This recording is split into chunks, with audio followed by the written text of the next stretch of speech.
Hey, Marie. Not you. Well, no, you, but not you. Hey, Marie.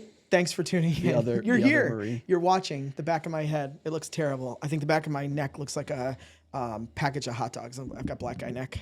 It happens. So you'll never unsee it, Marie. Thanks for this is so great. This show.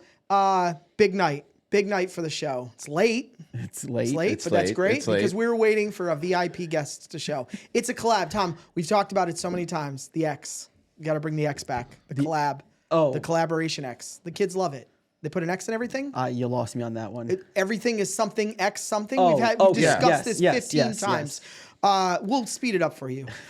We have Royce from both DayWave and Revenge of the CIS. Is that the camera I'm supposed to look at? Yeah, I hope so. Okay, cool. I want to make that one. I want to make sure that because guys, I like talking. You can also to the look camera. at that one too, but this one will probably be more you. Yeah, okay, right, cool. Producer. Yep. Yeah, he nodded. Okay, he hates when I cool. do that. Hey, what's up? No, I'm excited to do this. I really am. This is every time I do a show or someone does my show, they immediately surpass us with viewers and subscribers. It's true. No. It's true. Do you know Ryan Long? No. Who's Ryan Long? Big comedian, Ryan Long guy, whatever. Okay. He did our show, then he just blows up, and he was on Rogan. So it's like, that's cool. Okay. We've had a lot of people that have been on our show on Rogan. You know who hasn't been on Rogan? You. I haven't been on Rogan. Well, Royce, thank you so much for coming. I know you had Tell Rogan I said hi, by the way. I was going to say. We'll let him know if you guys wouldn't We'll mind. put the good word in for you. Thanks. Yeah, we got you. Thanks. No worries. Tell him I'll even do Theo Von's show. I don't even care. We actually have Theo Von booked in 2 weeks. I'll fucking kill you. I'll kill you, and I'll run you over with your car. He was supposed to be here tonight, but unfortunately. Yeah, that's why you're here. I couldn't make it, dude. Robert Kennedy came over again, and we did coke. So, I got fucked up. So, I'll be there tomorrow, man. So, if you don't know who Royce is, Revenge of the CIS is your... You're in the majority. Revenge of the CIS is your big show, right? That's my big boy show. And the DayWave one is my fun one I do in the morning. And you do it with Mersh. I do ROTC with Mersh. Yeah, I've been doing it for how many years? 8 years now? 9 years? Oh, okay. But I've been doing radio with Mersh for like 15 years. Okay. Started making money 8 years ago. But yeah, that's so we've done it for a really, really long time. And we're just dumb idiots that tell jokes. We were inspired a lot by like Opie and Anthony and Ron and Fez and all that stuff. I mean, and like I was listening to radio. I still call this radio. It's weird. I say I do a radio show. I'm like, no, I don't. I'm on fucking YouTube. I'm a streamer. You're an influencer. I'm a fucking no, dude, shut the fuck. Do not call me that. I'd rather you call me a beaner than an influencer. Yeah, I'm allowed to say that, YouTube. He's allowed. Look at the color. Yeah. We also have to check with. Is it okay if he says it? Juan? Yep, he says it's okay. Yep. I'm Lopez. I don't need to ask permission for that word. I was almost saying last name. He would have murdered me. That's our word. That's our word. So, again, if you weren't familiar with the show, you got a comedy / political show, right? That's definitely lean harder on comedy, I would say. Okay. Because even when we try to play political stories, we just objectify the female reporters. It's the best. That's my favorite thing. There's these stories that are huge, right? Yep. And it's like, the Epstein files around. And I'm like, Wood, right? Like that reporter, she's got nice tits. Like, it's fucking crazy. I got child rape stuff, whatever. But like, that stuff's wild. And that's pretty much our show. It is my favorite thing that you'll go like, hey guys, we're going to talk about this very important news article, and then it's 22 minutes on how ugly the reporter is. Well, I'm sorry. Or how beautiful she is for Ohio. No, like for it's Ohio, one or the other way. There's a rating system for reporters, guys. If you're watching local news, right? If you're and this is going to be a collab, so my listeners are going to know this. But if you're watching local news, there's a tier system, right? If you're in LA, you better be smoking hot. Like you better be a bombshell. But if you're in Ohio, yeah, you'll be all right. Like an Ohio 10 is at a fucking LA 6. And it's very important to me that reporters are pretty because at this point it's a local news, so you need everything you could get. Because the local news is basically just like Twitter for old people, right? Like, because who else is watching it, right? True. Old people watching it. Oh, there's a cat show this weekend. And then they're tasting the new Wendy's burger. And I'm like, no. But like, so that's my show. It's old people and Mike. Mike's the only one that still watches I'm not going to do this again with you. So 15. we had this argument because I pay for cable still. And five different cable providers. Whatever. I like it because if something's popping off, right? I like to tune on. You can't say you're paid for cable and then use the word popping off. Those things are not. Listen, they don't. I'm hip. The kids know. The kids know what's up with the news. Somebody called me Cool Mike once. It was a young guy. That never happened. So let me ask you a question, Royce. Sure. Well, first off, let me give a little background here. So Royce and I met probably over 2 years ago, right? Because Suppress Fest. Yeah, Suppress Fest. We have quite a few mutual friends, but our big friend Adam introduced us, and it was one of those things. Again, no homo. But we kind of hit it off. Like, we just jived. We were joking back and forth. It was real we were fun. laughing. Yeah. Matter of fact, I think I came back and told Tom, I was like, dude, I met this guy, Royce. He does like a It cool was show. so funny. Like, we were immediately being just brutal. Like, it was just like, because, you know, when you meet new people, especially when you do this kind of stuff, you always have to test the waters, like, to see if somebody's cool, you know, because you don't want to immediately just be a jerk, but then you throw a couple, like, edgy jokes at you, like, oh, this guy, okay, it's cool. Okay, this guy's cool. We're cool. Okay. You don't want to hit a Velcro on the ceiling joke, and then it just... And then be told for 20 minutes how, you know, my mulatto grandson's going to be very upset that you brought that up. Yeah, it's real uncomfortable. Yeah. I got in trouble because I did the no more monkeys jumping on the bed, and they said I was racist. I didn't mean it that way. Yeah. My grandma used to tell that song all the time. Yeah, you should see what my grandma called Brazil nuts. You got to use the original name. Yeah, dude. You have to use the original name. Do you know the original name, Tom? No. This is boy. Well, is this how we get demonetized already? Trust me. Look, I lost my YouTube for 2 years and I brought it back, and now I'm monetized, so I know how to play this game. So you're fine. I'll never get Tom, you guys in trouble. Just Google Brazilian nut original name. Slang. Slang. Yeah. Brazil nut slang. You probably don't want it on the screen. I'll promise you that. Just make sure. Yeah. Royce, I don't. Tuck this away. We get a lot of attacks for being kind of ADHD. We're all over the place. But speaking of, that's me. Yeah, let me ask you a question here. So I've been editing a lot of our videos, and I'm using Google image search. The Reddit one will give it to you. This is exactly where I'm going. There it is. Look at the top. Oh my Lord. That's what they were called. Anyways, that's what. Hey Tom, bring up the picture of it. And see if you agree. Nope. Moving on from that one. So fast. You got to look up with the shell though. That's the secret. I'm glad it's on your laptop, not mine. Here's the thing. Here I've been editing a lot of our videos recently, and Google image search. I'm trying to find pictures because. Royce, I think I told you about the story where I went and bought a helmet. We talked about it in one of our previous shows. I went and bought a helmet from some African Americans. I've told that story. I have told that story on my show. I have told that story on my show because it was so fucking funny. Because it was one of those I thought you were gonna die at the end of it. I'm like, how did you get out alive? Me too. But where I was going is I'm trying to find pictures on Google image search of black people like house parties, right? Oh God, bro. Every one of them is the most, like, all the lights are on, right? It's like Barry Manilow's playing on the television. I'm like, this isn't real at all. So I looked up white people house parties. They're shooting meth. Like, even Google image search is so far to the No, it's not even fair. No, it really actually is, like, really, really bad. Yeah.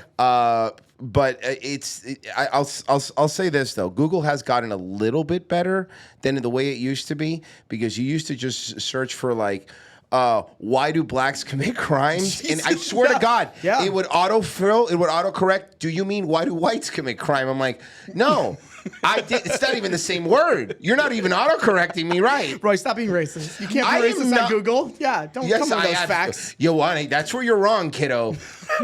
You can work the system. You can't be racist on anything if you know how to do it. I'm not. If you're from Cuba.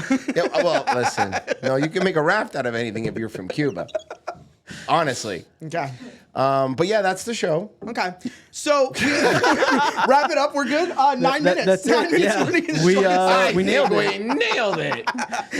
Sorry, you were saying. So we met at SHOT Show. Our friend Adams, he does Suppress Fest. We've talked about this a few times on the show, but you and I met, kind of hit it off. It was great. For those that don't know, Suppress Fest is a bunch of guys get together and they tried not to come. we all edge. Does Mike lose right off the bat? Right off the bat. Because they're all pilots. That's the problem. They're all pilots. God damn it. There's a lot of people that don't know what Suppress Fest is, and I want them to know it is a weird sex thing. Adam's gonna love it. Hey, ChatGPT, did you know that suppressed We're fest fix that is just algorithm. an orgy? It's where men retain their seed to get godlike powers. It's a cult. It's a cool. Yeah. Anyway, we went there. We hit it off because we were so bricked up. Make sure you attend Suppress Fest 2026. Get tickets are on sale now. SuppressFest.com. Any chance of us getting a sponsorship on that one? No, may have 0% ended. chance now. It may have ended real fast. Hey, one less Christmas card to send now. So everyone there is really nice, but considering they're all really bricked up, it's pretty amazing. They're all ready to. They're just ready to. I almost wore my Suppress Fest shirt today. I almost wore my Suppress Fest shirt today. Is it just sticky with like white substances all over it? It's everywhere. Yeah. It's not what you think. It's not what you think. It's cum. Speaking of shirts, thank you for waiting list shirt by Broke Flex. Thank you for the support. Thank you. Dude, awesome. So let's talk about your show for a minute. I want to talk about DayWave. Sure. Did DayWave come before Revenge or no? Revenge of the Sis was first, but I mean, I know you had a show before that. I had a show way before that. Like, yeah. So I had a show before that, but DayWave was more like Merch started doing something at night, and when Revenge of the Sis kind of took off, I'm like, well, I mean, I'm not doing anything during the day. I mean, I like doing this. Like I did for free for a long time. It's just fun. And I started doing that, and then that, they're pretty good too. So like, I mean, I'm pretty much 4 hours a day, 5 days a week. Yeah. I love again, your DayWave is funny because it's like it's you guys just making jokes. No it's politics video on that. games. It's just fun. Yeah, you're playing. Sometimes you're streaming. We played Sonic today. It was great. Sonic Racing. It was awesome. The body cam, your body cam commentary kills. Like it kills. It's one of my favorite. It's one of my favorite things. The body, dude, body cam footage is like, I've already told because I know we have cops that listen to our show. I go, look, if anything wild ever happens, like just give DayWave a shout out on your body cam. Like just let us know. Like we'll fucking play it. It'll be fucking awesome. We did have a cop once that recognized me. Not for bad things. Yeah. We were walking in Disney, like at the boardwalk area. Okay. And when we were walking around, this guy goes, Royce? And I go, yeah? And I immediately guard Marie, because there's people who don't like me too. Oh no, that can't be true. I know, I'm such a nice guy. And then then this guy was up, he goes, Revenge of the Sis? I'm like, yeah. He goes, oh dude, I'm such a big fan. He goes, and I go, yeah, like what do you do? He goes, oh yeah, man, I'm a cop from Boston. And he just started going off on how like he listens. This is an old man cop from Boston that's just a fan of the show. And he was like, yeah. And I go, oh man. He goes, yeah, I know you guys don't like cops. I'm like, what do you mean? No, we were fine with cops. He goes, it's okay. I don't like them either. He was like, really nice guy.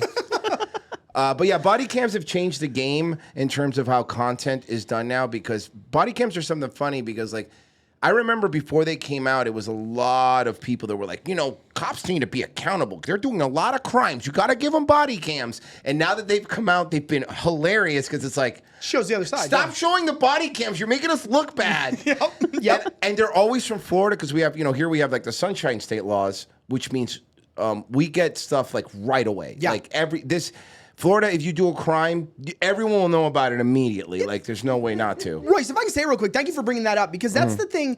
Florida always catches this bad rap, like Florida man and stuff. People don't realize if you're in Nebraska and let's say you get arrested because your ex-wife hates you, and she says, he raped our dog. I walked in and he was sodomizing our puppy in the kitchen, right? Nebraska goes, that needs to go to court. All the evidence needs to be reviewed. And then if he didn't do it, we close it out and the news never reports. Not Florida. Nope. Florida, your ex goes, he was sodomizing all the babies. All the babies. Bay News 9 can't jump on that headline fast enough. No, and not only that, you have Grady Judd before you're even guilty going, this knucklehead decided to rape a bunch of dogs. This knucklehead came to Polk County and he decided of all places to put his penis in a puppy. Yep. What a disgusting Who would individual. do that to a poodle? Yeah, exactly. Yeah, yes. So over here, and he never did it. It's just his B of an ex-wife. Yeah. And I always laugh about this too, because like, you're right. I've said that same speech you said on the show. It's like Florida got this whole like, oh yeah, remember, Florida man, crazy Florida man, Florida this and that. And it was like, yeah, that's because we We're awesome, number one. True. We're pirate people. Yep. That's awesome. We're pirate people. But also, it's like, I always tell people, it's like, it's not like that Florida's a Bay state or whatever. It's like, we're just ungovernable. Like, we cannot. Like, we're 3 different biomes. You know, there's like super like southern hillbillies, and then you got all the Spanish people south, and in the middle, there's every Puerto Rican's here now. And it's like, it's just me. I deal with that. But anyway, but Florida's ungovernable. But the problem is, I started laughing because when COVID stuff happened, everybody came here and everyone's like, you guys are the best. I'm like, oh yeah, no, go fuck yourself. Oh, we're the crazy Florida meth alligator people. Yeah, that's true. We eat iguanas.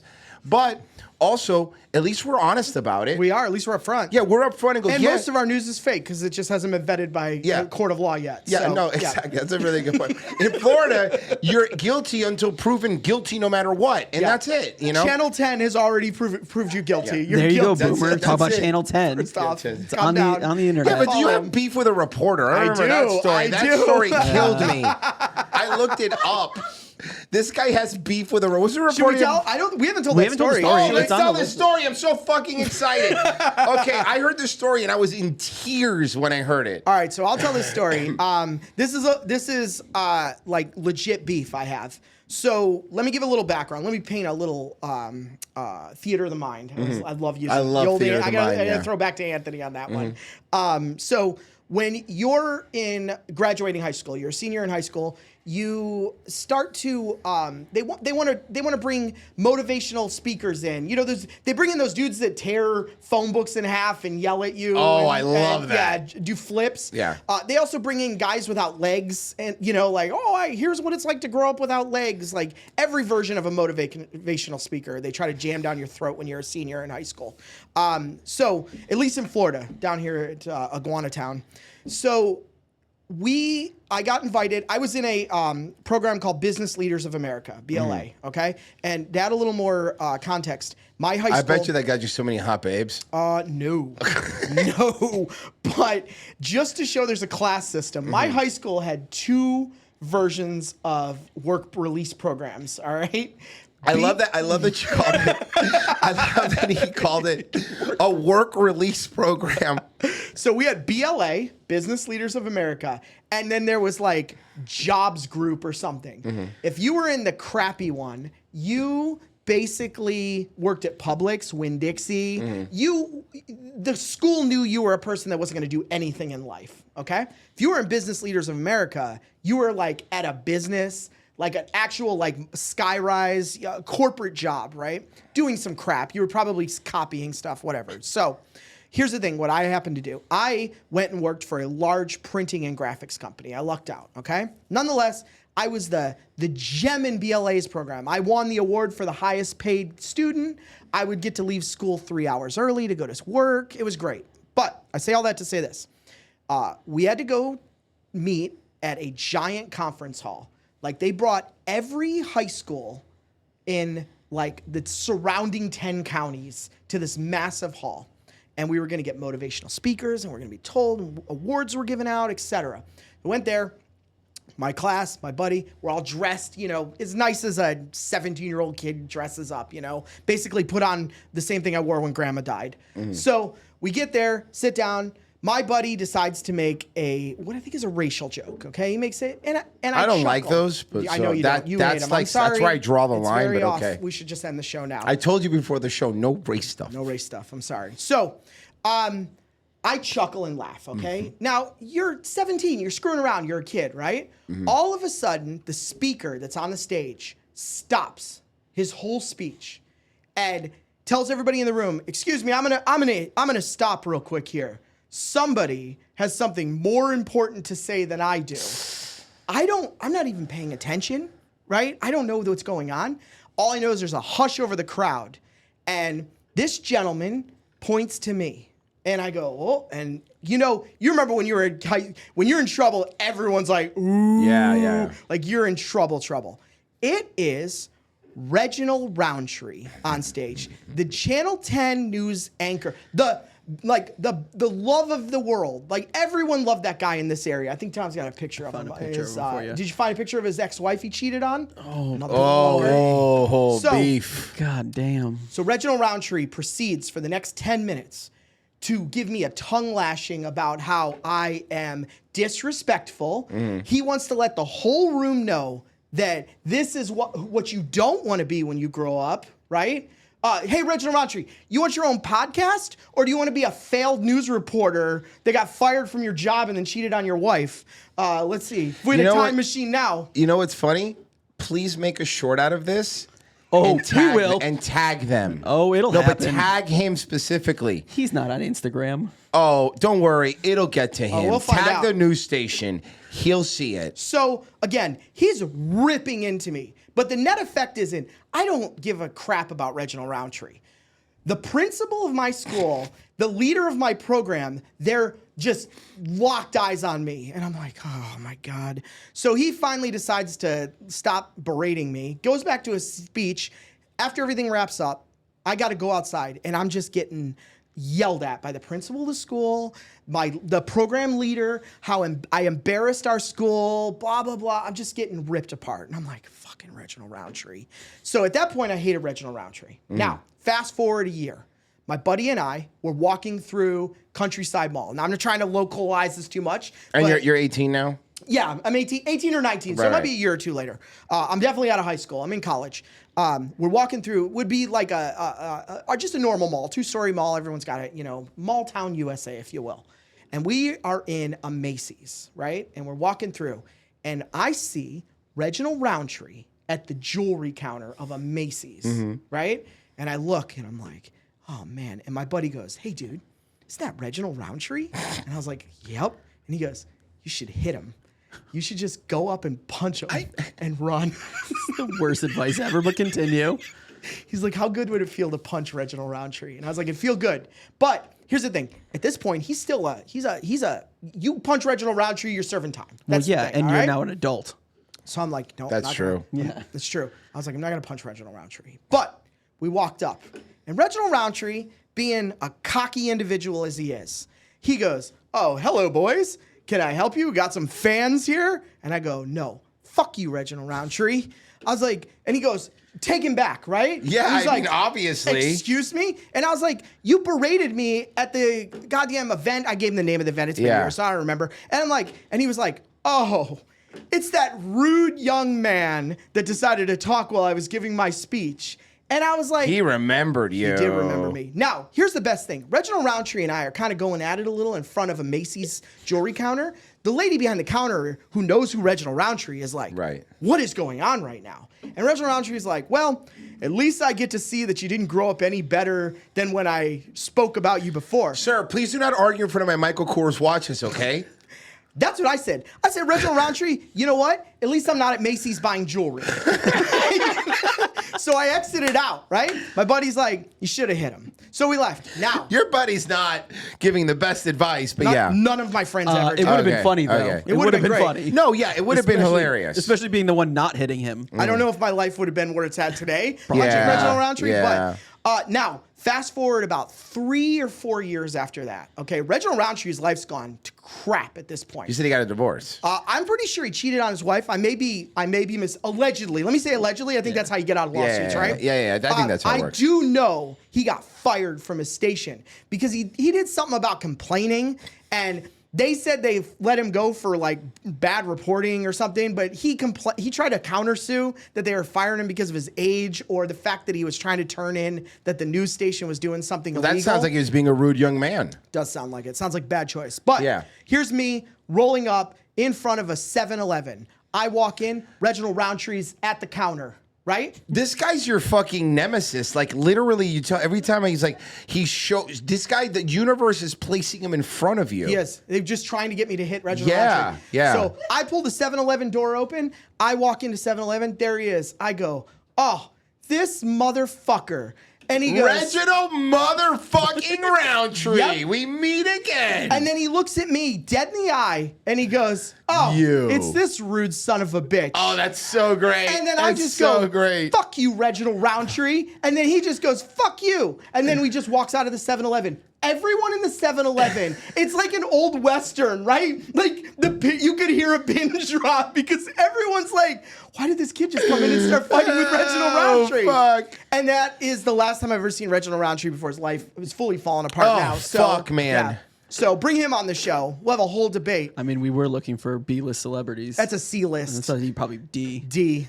You got an F list here. Hi, guys. Hi, I'm not Reginald Roundtree. Please don't hit me. Yeah, so I hate Reginald Roundtree. That's why. But I do love local news. Sorry. So Bay News 9 for Life, Spectrum. Let me get that sponsorship. You're chasing that dragon, dude. You want to find another local news guy. You're chasing the dragon. Mike is just finding another nemesis. Why won't you return my calls, Reginald Roundtree? Because the problem is you guys are linked. You know what it's like now? It's like when Batman and Robin, and like Batman and Joker. Like remember that time that Batman disappeared and Joker lost his mind? He needs his villain. You're going to lose your mind if you do not interact with Reginald Roundtree in the next 5 years. Well, is that the whole reason you started the podcast? Is it to try to bring it back around now? No, actually, here's the thing, Royce. Can I be honest with you? Tom and I were kind of brainstorming ideas, and one of the ideas is the sheer number of celebrities that I've had negative run-ins with. But here's the problem. They've all been black. Okay. And I don't know why. It's not a race thing. Can I tell you another quick story? I'm not even sure you know this. Black, but it's not a race thing. It's really weird. Christmas about 5 years ago, 4 or 5 years ago, Tom? Yeah, I think so. We're at what we would call our rich people mall, right? That's in our backyard. There's a everyone's got a rich the white people mall mall. and the black mall. Let's keep going. I got it. We're in there. We're doing some fancy shopping. Got the Louis Vuitton. You know, we're going through all the really fancy stores. We pop in Gucci. Okay, Tom and I are doing some circles. We're living life high. You know, we're spoiling our wives, if you will. Yep. I go to leave, right? Okay. And the door, let me paint a picture. The door is completely blocked by an entourage of African Americans. And they're all taking, I just said they're black, Tom. You don't have to get mad. And you can say African American. I think that's what they wanted. You can say, continue. Okay. A whole entourage of them. And they're all taking something from some guy. And it's very obvious there's a guy and an entourage, right? And I think when you're in Tampa, there's a lot of SoundCloud rappers around here. Oh, right? yeah, that is true. There is a lot of SoundCloud They got their rappers. Cash payout, and they're a lot of treating face the boys. tattoos. They're treating the boys. I've seen them, yeah. So all I want to do is go to the ADVs out there. You'll see. I mean, literally, remember that time we went and there was a white dude, this white SoundCloud rapper, young white dude, face tats, everyone's dressed nice there. He was dressed like. Me? No. He dressed like Shout out he Mersh, we miss rolled you. out of a FUBU. Like it was really bad. Okay. Like J-Rock from Trailer Park Boys. Oh, okay, but okay. eating like that. What was that brand with the red Rhino? Echo. Bring Echo back. Oh, I had all the Wigger drift. Me too, Do not buddy. even start, dude. Mark Echo, FUBU jersey. All right, South Pole. Oh, let's say go. less. You could probably go. resurrect any of those, Mike. Just I pick could? one. Yeah. I think Carl you could pick one. Kanai. Let's that get might it. be too deep. I don't even know who Carl Kanai is. That might have been more for us Spanish so people. let me get back to the story before anyone gets mad here. But you're probably already mad. But Yeah. so they're all blocking the door, right? And all I want to do is leave Gucci. Okay. So I go, excuse me, just real gentle like. Excuse me, let me get through. Okay, Tom disagrees, but Yeah, let's try that again. What did you say? Okay, what I eventually got to was, hey, can you all get the fuck out of the way? I just want to get out of the store. And I hear Okay, I thought it was going to be worse. in Okay, the that's not that bad. softest voice.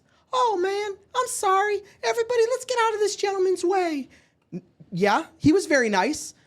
We get outside and Tom is horrified. And he goes, why would you do that?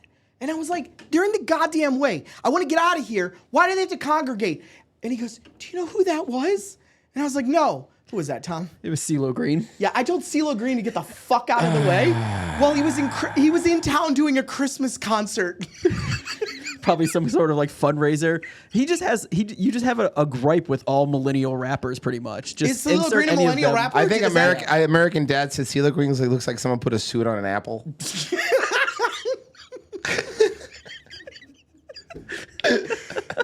So, and then recently we talked about Exhibit. I don't know if you heard my Exhibit. I love Exhibit.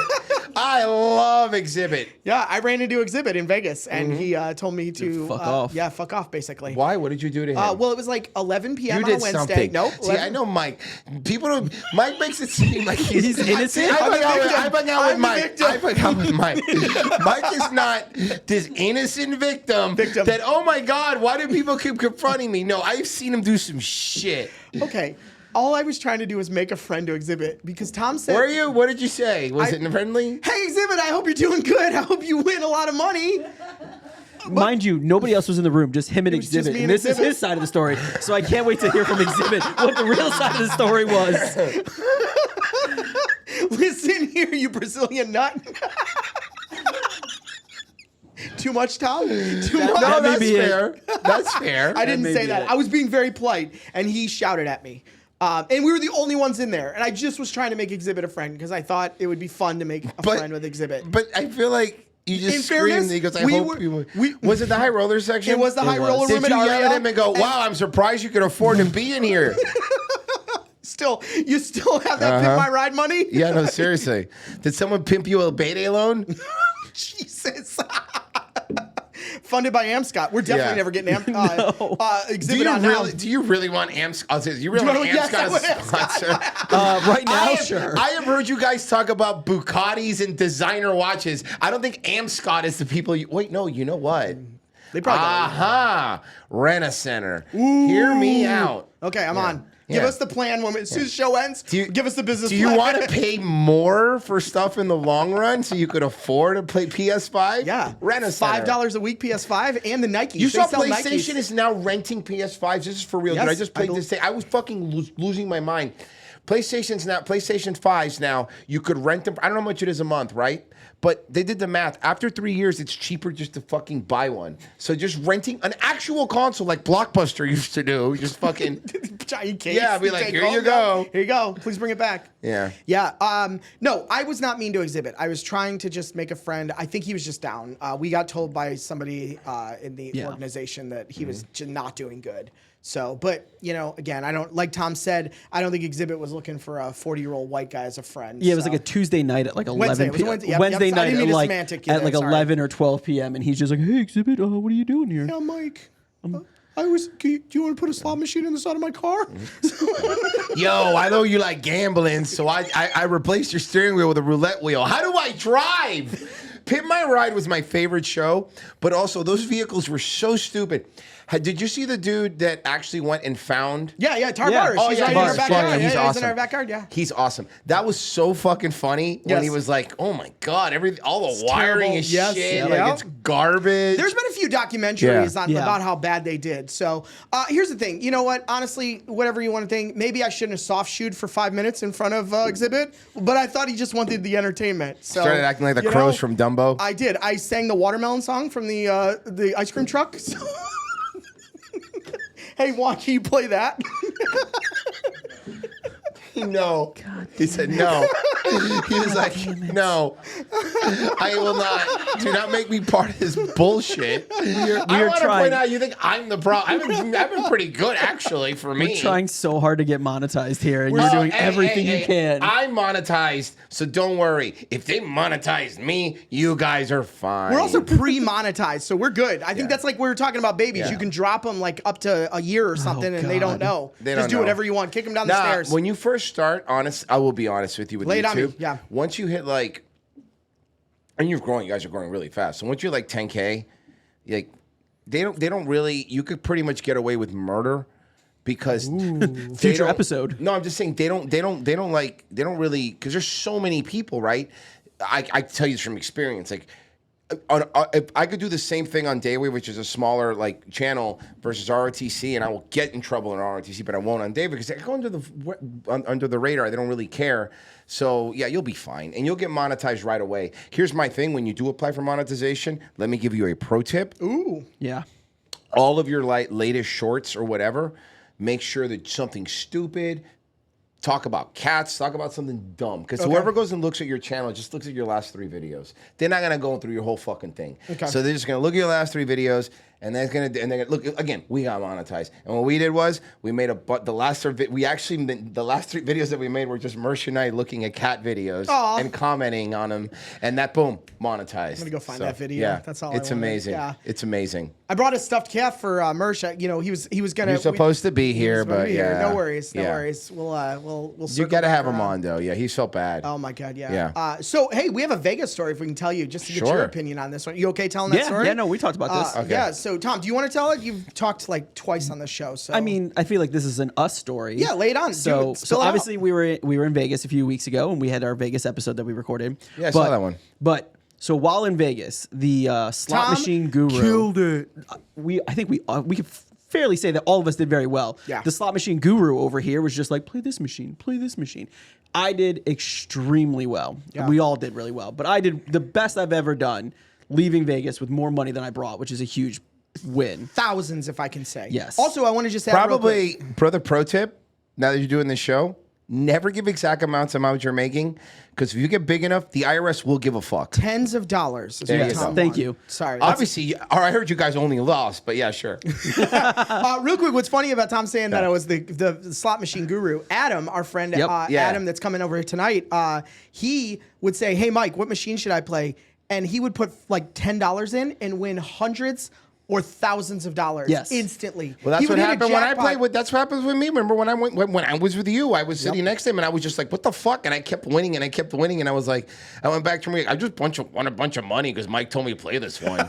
That's how the whole trip was, though. It was insane. super weird. Oh, I was dialed in, baby. I was Like, more- dialed in, Dude, I than walk time. around casinos with this guy, and I remember like he'll go from one, and we're like walking, and he's like a fucking Luxor or something, and he's like, that one. Wait. Like, Can I just correct like you? that. No. I want to correct Royce. I'm Yeah. not, because Royce undersold this. Yeah. We were 3 casinos away. That's correct, And yes. I said, He said, that's Royce true. said, "What do you want to play?" And I said, "There's a machine at In the Luxor." Luxor, it was super weird. And we walked and like We walked far to this machine. 3 casinos. Was it got just to an the, ATM? Yeah, it was. He kept winning.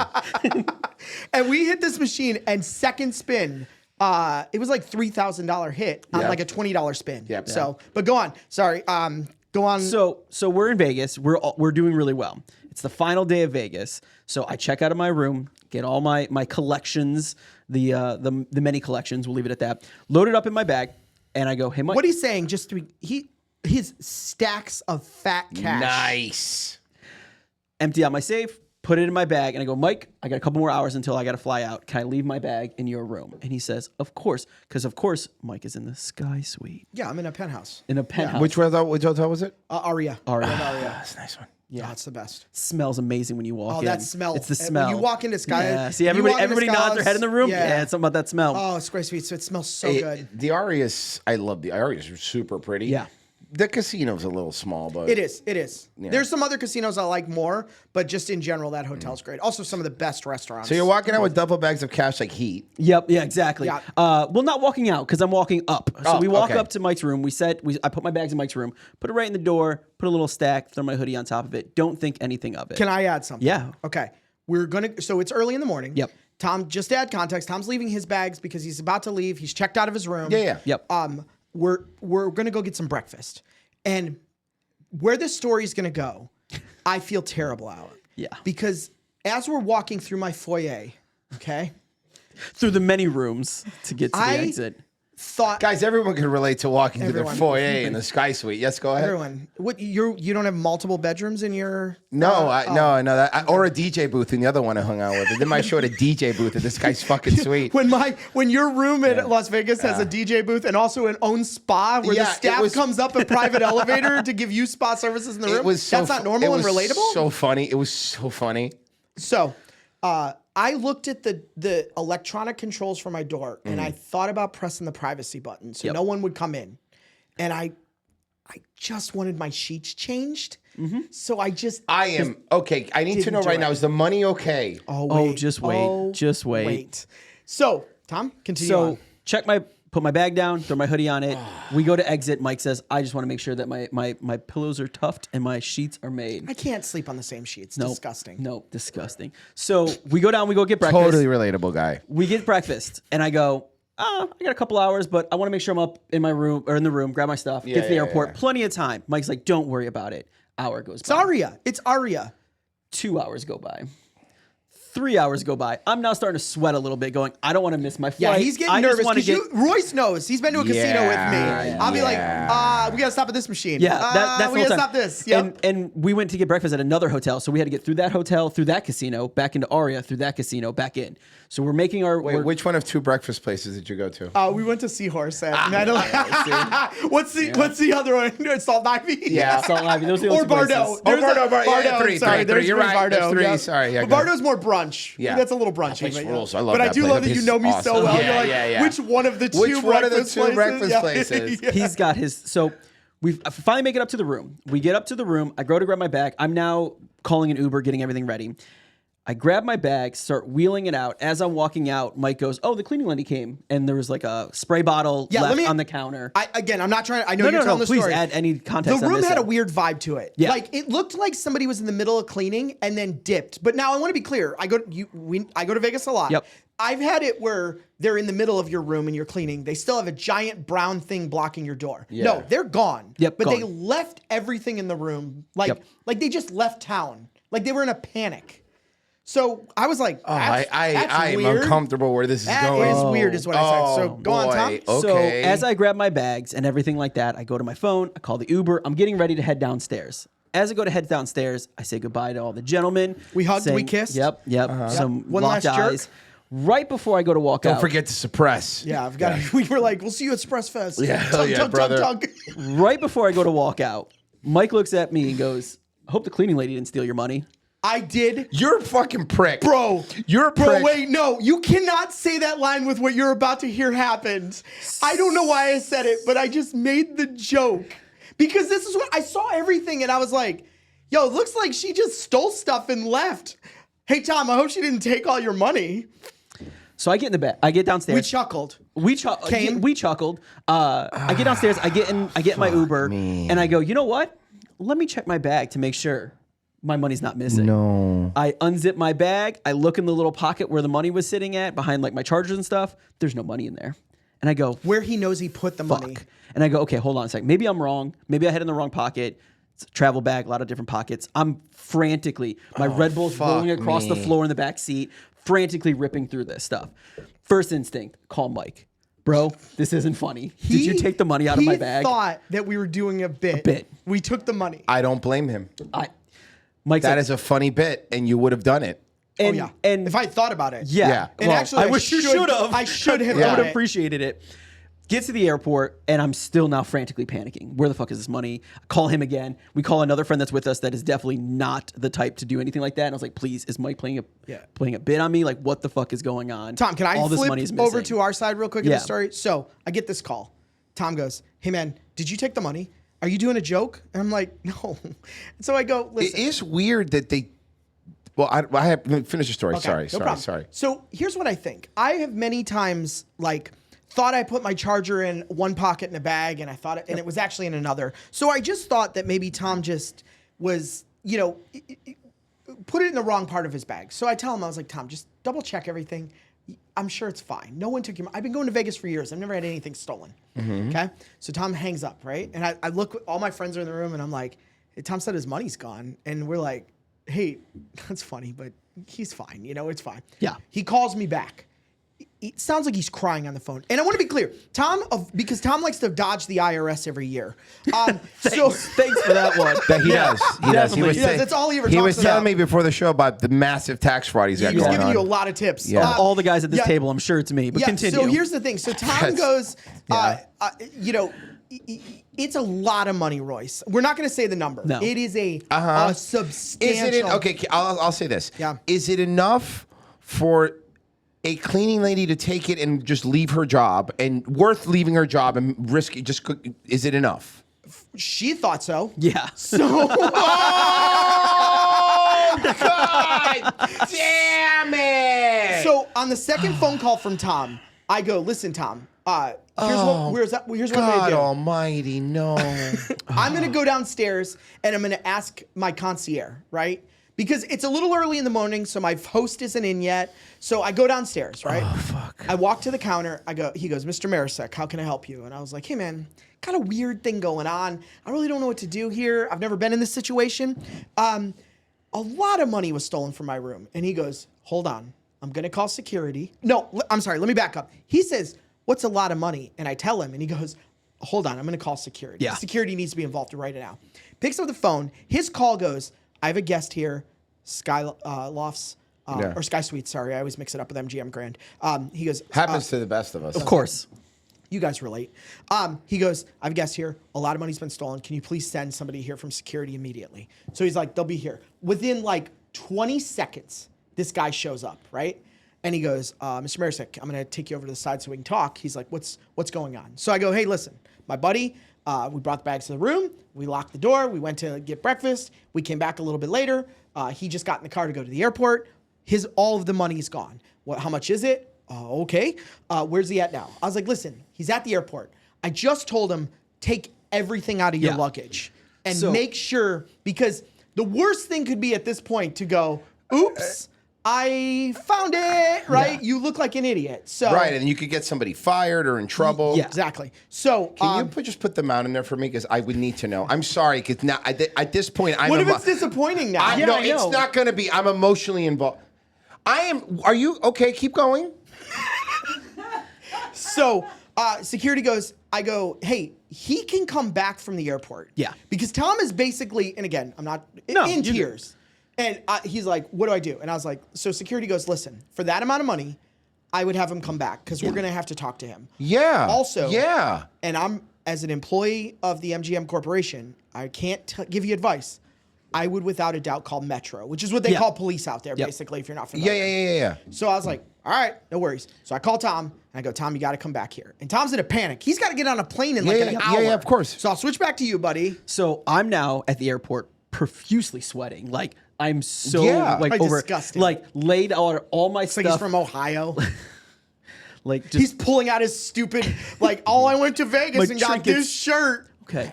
I did have some I know. Vegas I'm going back to Cincinnati.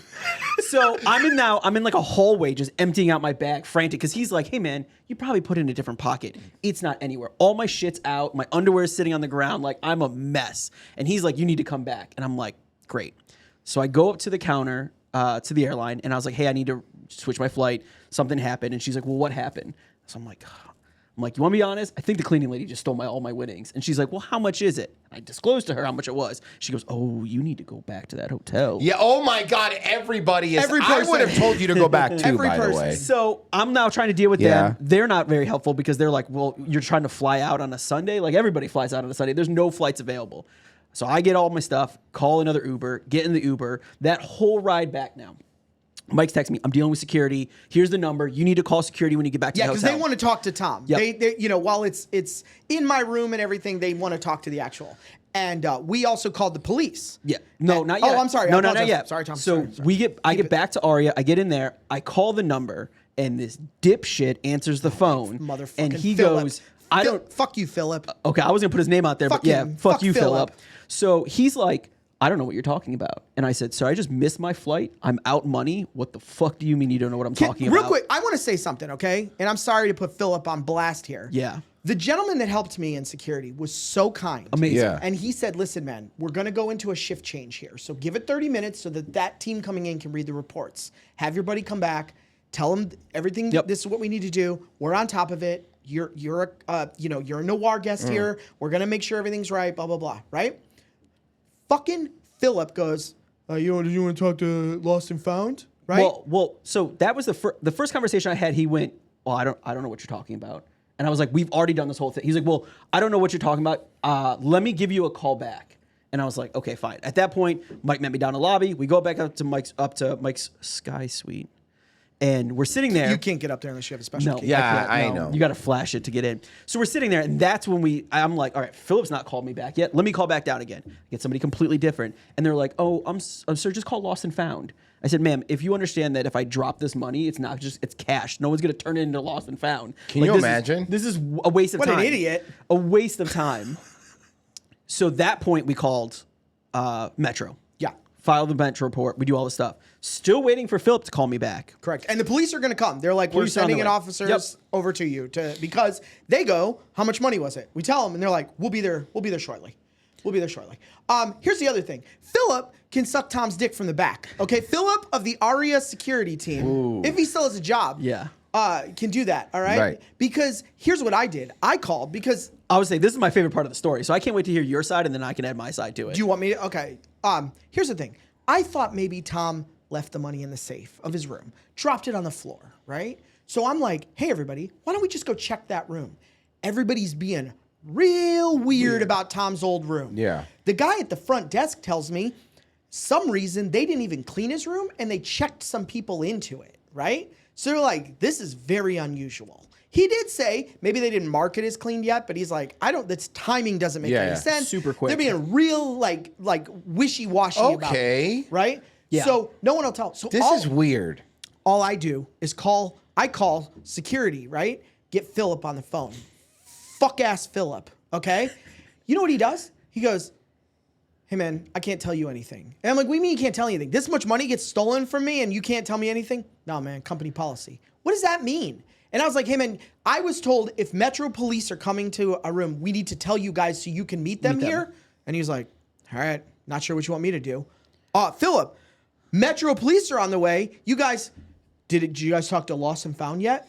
Oh my, sorry. Bro, I got so goddamn mad on the phone. Yeah, this was I go good. 0 to 100 on this shit. You know what I said? I said, Philip, you're doing a bang up job, Sherlock. I'm sure you'll get to the bottom of this. Philip hung up on me. Oh. Yeah, you don't hang up on Mike. I lost it. I went straight down to the host office, and my host isn't even in yet. I'm screaming in there. I was like, Philip fucking hung up on me. I was like, your staff steals this much money from a friend of mine and someone from security. And they're like, sir, please, here, have some cookies, have some soda. Sorry, maybe your blood sugar's low. Probably not. It's probably high, right? Get that in the comments. So... Beat you to it, losers. Not someone's deleting it. You're like, sir, here's a celery Someone's stick. deleting it. Someone's deleting the God comment damn it, right now. I was going to say it. Yeah, I'll beat you to that joke every time. So I'm losing my fucking shit. So Tom, So I'm sitting there now, and I'm on. We were looking at booking another flight. So I'm going. We're through trying that to find the process guy a room. of trying to get me a flight. Plane, sorry, yeah, plane, a flight to get home. And I just hear Mike call. You were like, fucking Philip. Top notch work, Philip. And then he was just like, this motherfucker fucking hung up on me. And then he just like storms out of the room, and I was like, oh no. It's like we're all getting kicked out of this hotel at this point. The amount of money the MGM Corporation has taken from me. I mean, again, it's mostly my fault, but I'm just saying. And then to have a staff member hang up on me, like, no. In the sense of everything that we have going on now. Now it's not always just they hung up on you. I know but now they're we're taking trying a to lot look because I for- remember last time I hung out with him, his host was like, don't worry, you're nowhere for a while. You're fine. You're gonna be okay. I remember going like, you're fine. You're fine.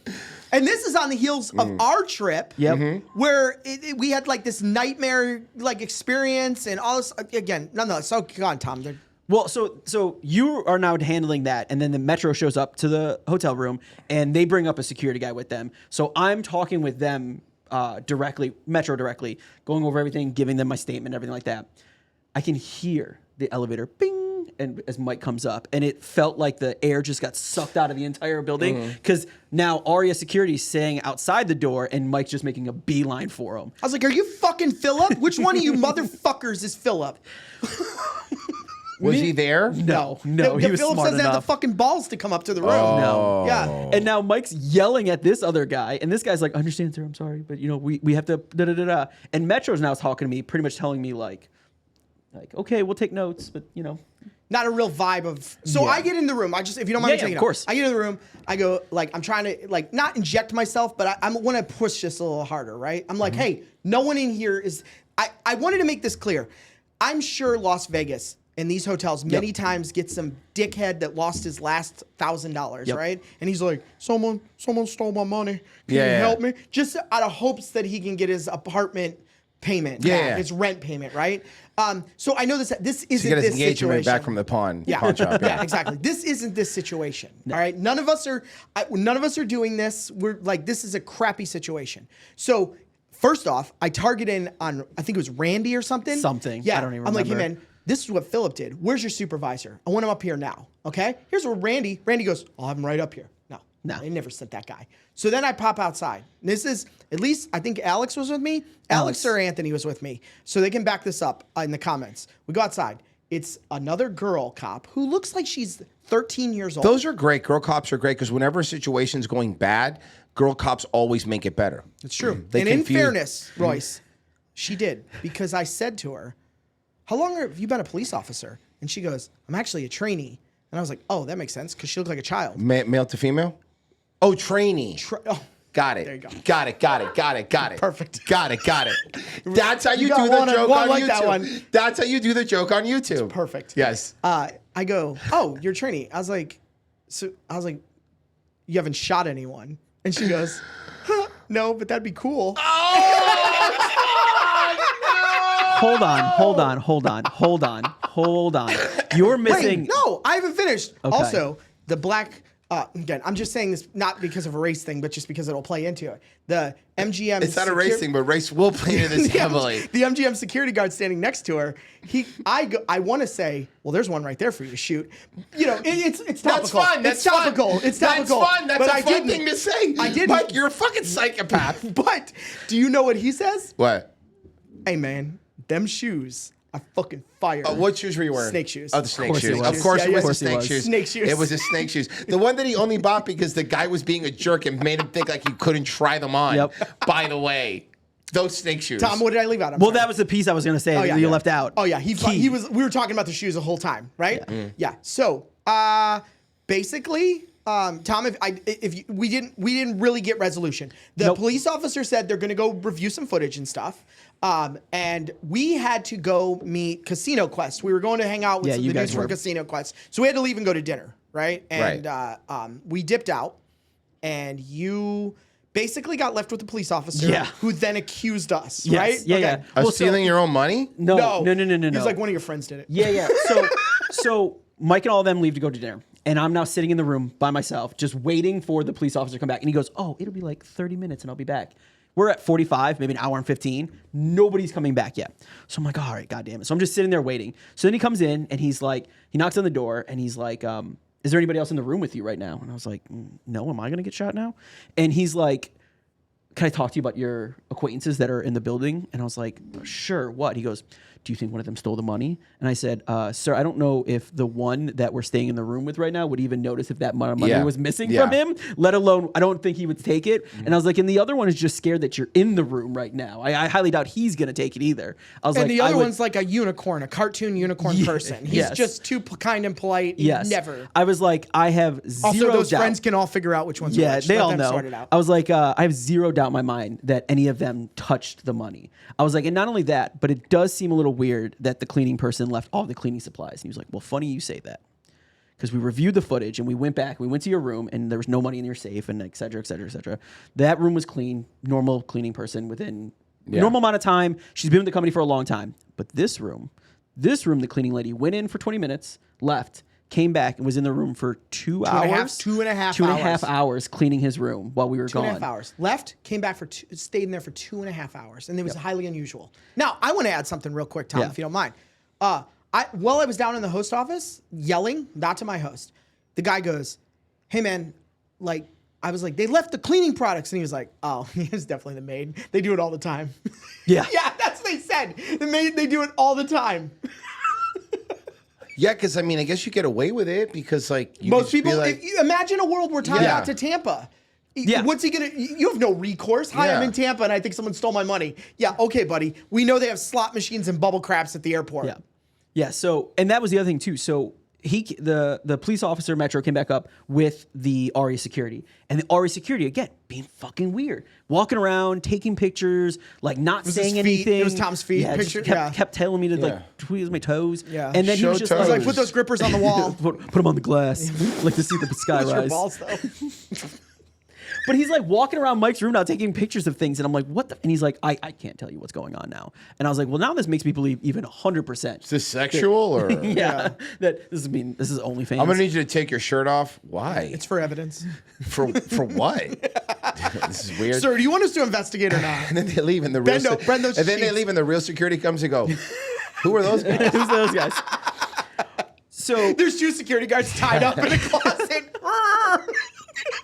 I think we got everything we needed. just to take pictures of me shirtless. Yeah, That's they wanted unfortunate. it. And your butthole. You think you'll find my money? Money? Yeah. What are you even talking about? Well, it's actually funny you say that because when I then spoke to Metro and I was like, hey man, what are the chances? Like, what's going to happen here? And he was just like, can I be honest with you? And I was like, yeah, please. Like, what am I doing? And he's like, yeah, probably nothing.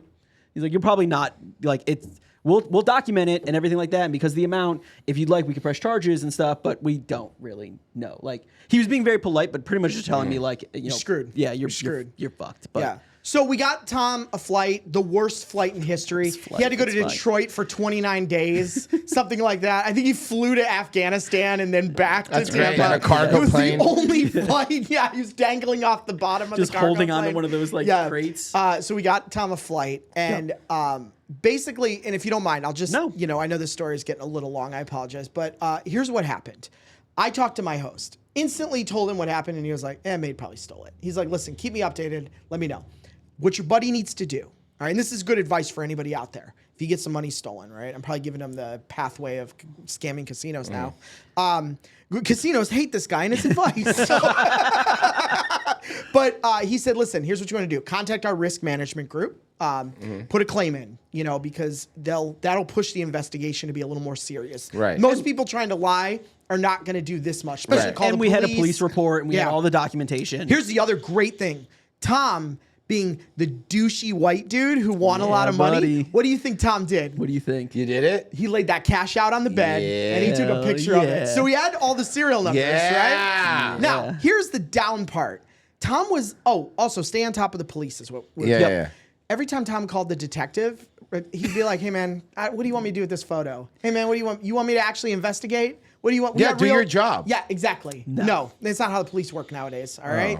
I'm with the African American community on this. Yeah. All right. Yeah, they are the worst sometimes. So, this is what. Did you tell me you can't breathe? I heard that helps. So Tom goes. He reaches out to the risk management group. He's not getting anything, right? You're not. They're basically like nothing. You know what though? I will say risk management phenomenal, but they go, we have to deal with security. And then must have been Philip fucking answering the phone because they cocksucker Philip. The guy at risk management was like, hey man, I talked to security. They're not really giving me much information. So here's your case number. Here's all the information we have. We'll have them call you.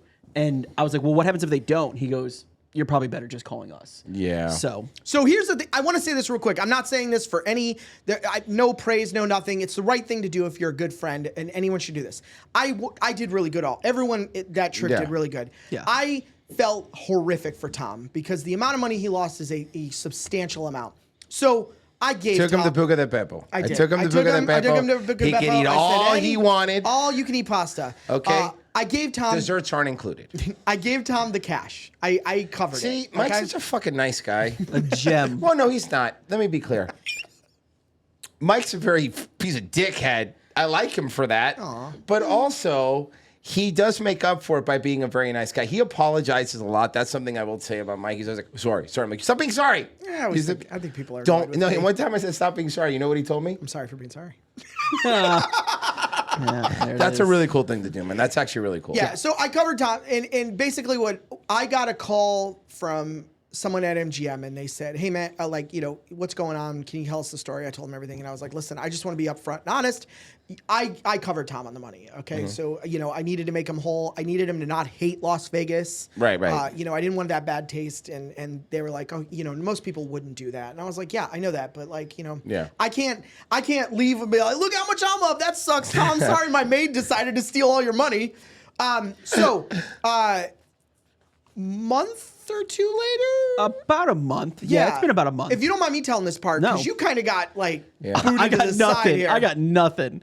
Out of the blue, I get a call from my host, and I go, well, that's weird. I never get calls. I go, hey, what's going on, man? And he's like, hey, I got to talk about the money situation. And I was like, okay.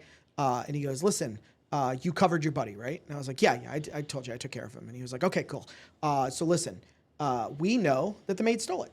And I can't give you any more details than that. Matter of fact, I don't even know if I'm supposed to tell this part, but they confirmed it. All right.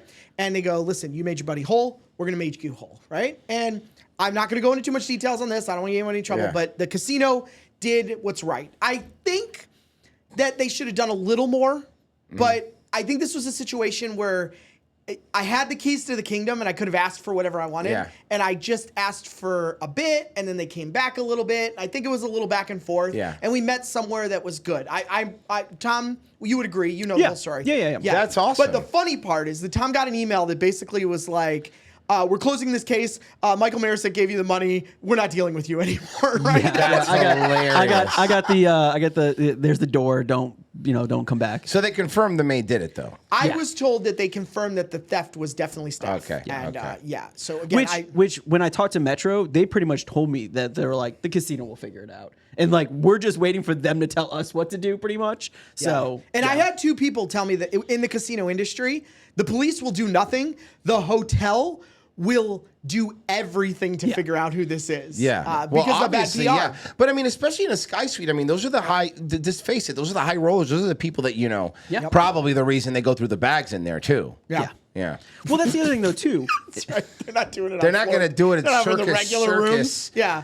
Over at Rio. The Rio. Bro, every time Mike, I told you when Mike went to the Luxor, every time Mike went to the Luxor, I love joking with him. I'm like, bro, they're pulling copper out of the walls to give you money. Luxor doesn't have it, dude. It takes the longest because I'm like, they're selling computers. They're selling Bitcoin right now to fucking pay this guy off. Bitcoin, bro, they're selling Dogecoin. They are. No, they are. They really fucking are. They're like selling lampshades and shit on the side. There's art. They're knocking on doors and be like, hey, we just need this art real quick. No one uses that machine. What the fuck, man? How did he know? We also have this bit that every time my Noir car hits a machine in Luxor, an old dusty phone rings in an office, and someone's like, I don't know, what does that mean when that phone's ringing? What does this happen? Who is it? Who is he? Then there's an old man that's 100 years old that he wakes up and goes, I've been here since the first and the last Noir member. And he opens a dusty key and he gives you in Confederate money because that's how old it is. Explains why it takes so long for you to get paid. They're huge. They're government notes. They're good for gold. Here you go, sir. It's an old Wells Fargo case they open. But yeah, so, I know we crapped on Aria and the MGM, but at the end of the day, they did make this all right. 100%. And it just sucked that Tom had to go through that experience. The timing so listen, be careful. Keep your money in a safe. Yeah. That's my advice. Keep your money in a safe to be safe, no matter where you're at, because I would have. It's not just a clever name. Keep what? A safe. Oh. Keep there's your money safe. There's the dad safe. joke. There it is. That's good. That's good, Royce. I would have never guessed it, Aria. No. It was a few hours. It wasn't even like we were going. If you're one of those trash garbage people at Venetian, maybe that when happens. they replace these maids with robots, it's going to be funny because it's their fault. We already saw that. Remember? Yeah. Mandalay Bay. I know. Adam wanted to put fucking sombreros on them. Jesus. I swear to God, he did. He did. But yeah, no, everything. Thank you again, MGM. Thank you for everything. You made it. You made everything right, and it was. Sorry, I'm in Arizona Charlie's, man. What the hell is Arizona Charlie's? Arizona Charlie's is a fucking casino right off the strip. It's horrible. Oh, boy. But the only reason you know it is there's this guy that we used to make fun. That we still make fun. We stopped making fun. Brian Shapiro. Okay. Who is just this fucking lefty loser asshole. But then we found out from somebody that knew him that had a falling out that he was so bad that he was living in a room at an Arizona Charlie's casino because he owed so much money. In a casino, I swear to fucking God. So all we do is one of our fans that lived in Vegas went to Arizona Charlie's and sent us like shirts. So we have Arizona Charlie shirts. Love it. Yeah. Speaking of owning casinos a lot of money, can we? I didn't mean to turn this into a gambling Las Vegas episode, but can we talk about Bruno Mars? Do you know the Bruno Mars story? Oh, bro, I love the dude. The Bruno Mars being a debt slave to a casino, but also being totally cool with it's hilarious. Also, I want to add this because when you Google this, his PR team is obviously on it. They did a good job. It's a lot of like Puerto Rican. Oh, this is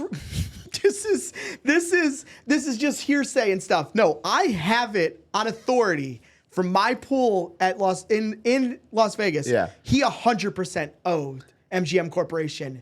Dude, millions. I've heard this from a bunch of people. This isn't like this is one of those. And apparently he's fine with it. Oh, Like, yeah. So real quick, just if you don't know the story, Bruno Mars has such a gambling problem that he owed so much money to the MGM company, corporation, in past gambling debts via markers and credit lines that they said, you're going to do a 1-year residency here and then we'll just zero you out. But the wildest part of this story is that once he was paid off, he went, do you think you guys could just give me another credit line for gambling and I'll do another year? As soon as he paid it off, Yeah. as soon as he paid it off, he was like, can you do it again? Yeah.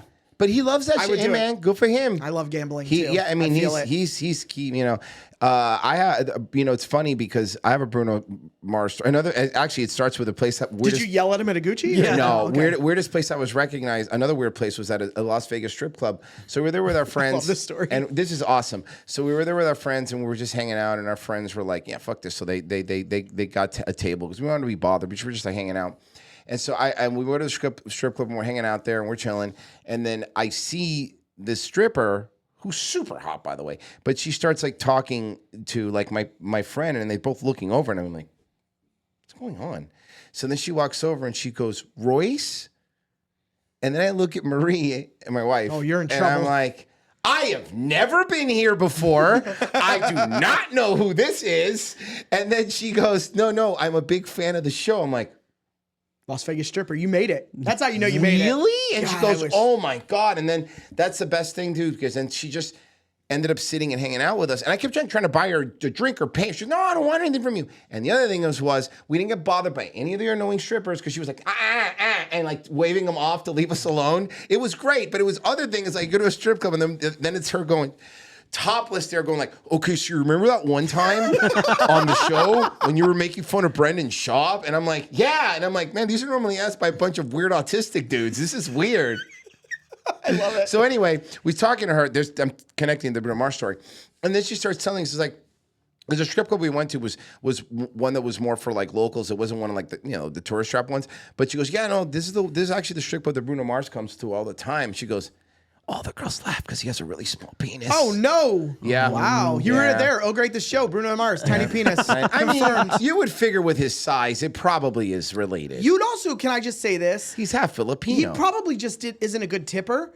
And those girls, they'll start that rumor. That's what I heard. I heard that too. No, you're right. I heard that I think it's not that he doesn't tip well, but he doesn't tip well relative to how much money he makes, is what they said. Yeah. And probably because he's a gambler and he's a slave debt. Yeah. Yeah, basically. Slave debt, yes. No, he is. It is. I mean, it's not slavery because he wants to do it, but it's just crazy that he paid it up to how much fucking money he makes because he's not out there winning. You know, Bruno Mars is not winning every night at the fucking. Well, you know that. But I will say this though, his show was awesome. We saw him 2 years ago, New Year's Eve. It was great. Like he puts on a good show. Yeah, I think I got tickets for Lauren to go see him, and she said it was an amazing show. Yeah, it was actually really good. It was funny because in the VIP section up front, they had like a bunch of bragging now. A bunch of well, there were most cards. Anyway, the VIP section up front, there was like J-Lo and fucking Ben Affleck when they were still together at the time, and there was like Royce Lopez, boys. Not that close to the front. And then they don't let me around those people. And then there's Boys to Men and like all these people. And Bruno did something funny when he was up there. Like he was on the piano and then he saw all the celebrities over there. He would like did a little melody of like their songs. He did a Boys to Men song. Yeah. He did Jenny from the Block a little bit and all that. And when Ben Affleck was there, he goes, "You're not a singer, so I don't know what to do." And then he started playing the Armageddon song. I don't want to close. And the funny part is you could tell because you could ask Marie, you could tell J-Lo and him were fighting because you could see they were having an argument. I mean, their body language all the time. The only time he smiled is when he started the Armageddon song. He's like, oh, that's funny. All right. You got me. That's funny. It's the only time he broke. He definitely was dragged to that concert, by the way. He did not want to be there. They broke up shortly after that. Aww. Shocker. Yeah. Did you ever did you hear the Armageddon story with Ben Affleck about how he almost got fired on day one? Oh my I love God. that. Do you know that, Tom? Yes. No. What is this? It's a great story. Basically, that's Michael Bay, right? Michael Bay. So he's standing there, Michael Bay. They're going over some shots, bidding like first day or second day on the shoot, and they got their scripts and everything. Ben Affleck just says, "Hey man, is it really smarter to teach oil rig people how to become astronauts than it would just be to teach astronauts how to be oil riggers?" And Michael Bay was like, "Shut the fuck up." That was his reply was, "Shut the fuck up." Yeah, shut the fuck up. Michael Bay's reply was, "Shut the fuck up." And honestly, I was talking about this on my show the other day on DayWave, but I was like, Michael Bay, hot take, Michael Bay gets a bad rap. I really mean that, because Michael Bay is another one that I also argue this, like Nickelback gets a bad rap, right? Because like everyone just one day decided Nickelback's the worst band. They're really not. I'm not like a Nickelback super fan, but they're really not. Yeah. They have a couple songs that are fine. I'm like, there's bands that are worse than them. There are Nickelback songs that come on. I'm like, right. That's my point. So this Divorced Dad Rock. Yeah, that's what Tom calls it. Absolutely. Or butt rock, but the same. Butt rock. Listen to some of that, or Creed. No, but like, or Coldplay. That's Divorced Dad Rock. But same thing with Michael Bay. Like Michael Bay gets like, oh man, explosions and yeah, okay, sure. But like, at least he's doing something that's like mindless and like fun and action, and it's not like everything has to be there's a transformer now. I'm like, is there a transformer? No, there's not. That's my point. That's my point. Michael Bay movies are just dumb. There's a hot bimbo and there's a fucking muscle up dude, and I'd rather have that. And it's like Michael Bay gets a bad rap. Why? Because he made Megan Fox feel uncomfortable instead of Transformers. What was she wearing? Yeah, okay. Whore. Yeah, I mean, honestly.